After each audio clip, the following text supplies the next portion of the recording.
Netflix has produced a string of hit documentaries in recent years, from Tiger King and Night Stalker to Conversations with a Killer, The Jeffrey Dahmer Story.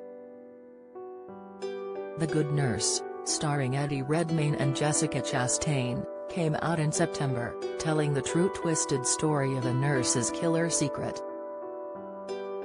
The streaming service has since released a follow-up documentary detailing the real story of the murderer who would become known as Charles Cullen in Capturing the Killer Nurse.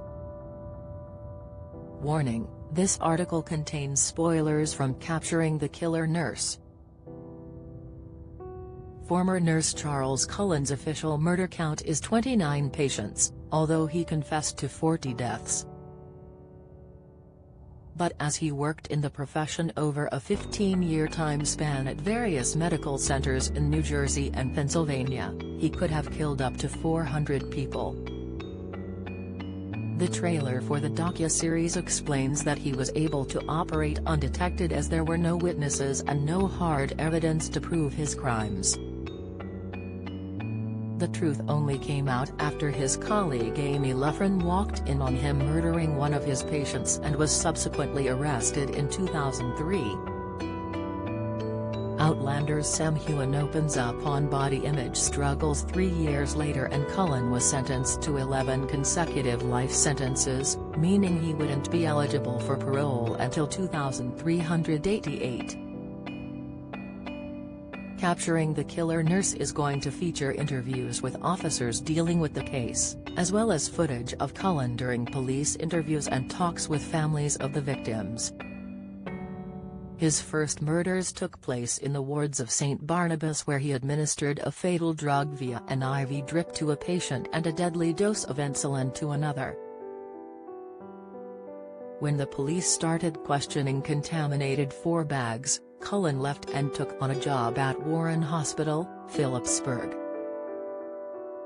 It was here that he started using the drug digoxin, usually used to treat irregular heartbeats, to kill 3 elderly women. He went on to also stalk a co-worker, breaking into their home while she and her child were sleeping. She reported him to the police and he pleaded guilty, leading to Cullen receiving 1 year of probation. The day after he was arrested, he made a suicide attempt, was signed off work and was sent to stay at a psychiatric hospital. Mike Dindildish's brutal response to Matt Hancock bullshit. Explainer: The Crown fans blast Netflix drama over misspelling error. Reaction: Harry and Meghan named more influential than King Charles, royal. When he was released, Cullen moved on to various different hospitals, including Morristown Memorial Hospital, Liberty Nursing and Rehabilitation Center in Allentown and Hunterdon Medical Center in Flemington. Cullen would continue to kill patients using lethal doses of digoxin and sometimes insulin.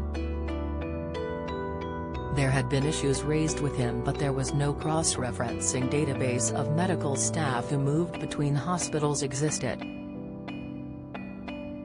They were also reluctant to get involved in any costly lawsuits, so complaints were, more often than not, swept under the carpet. Talking about when she discovered Cullen was a serial killer, Loughran explained, "I was blind to the monster in front of me.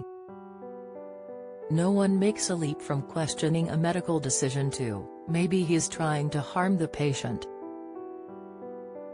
I went to, he must have a reason to treat this patient like this.